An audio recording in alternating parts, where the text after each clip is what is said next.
आज के दौर में विरले ही देखा जाता है कि किसी राजनेता का नाम घोटाले में आए और वो नैतिकता के आधार पर इस्तीफा दे दे।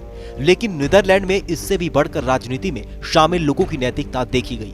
दरअसल घोटाले के आरोपों में घिरे नीदरलैंड के पीएम मार्क रूटे के साथ साथ उनकी पूरी कैबिनेट ने इस्तीफा दे दिया। दरअसल मार्क रूटे ने बाल कल्याण भुगतानों की जांच से जुड़े एक घोटाले की राजनीतिक जिम्मेदारी लेते हुए शुक्रवार को इस्तीफा दे दिया। जांच में पता चला है कि इस घोटाले में अभिभावकों पर गलत रूप से धोखाधड़ी का आरोप लगाया गया।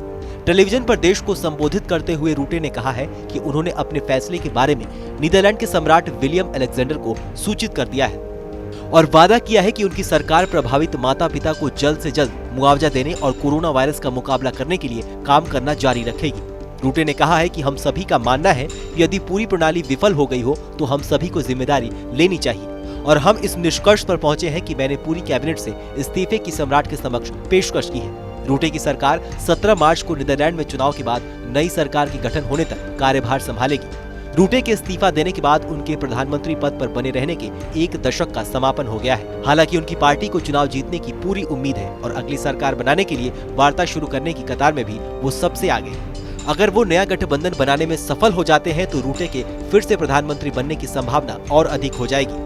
इस घोटाले में नीदरलैंड में रहने वाले करीब 10,000 परिवारों से कहा गया था कि वो सब्सिडी के हजारों यूरो वापस लौटाएं। ऐसे में अब सबसे पहले इन लोगों को मुआवजा देने की बात कही गई है। आपकी इस खबर को लेकर क्या राय है, हमें कमेंट सेक्शन में लिख के जरूर बताइए। बाकी देश और दुनिया की तमाम बड़ी खबरों के लिए देखते रहिए TV9 भारतवर्ष।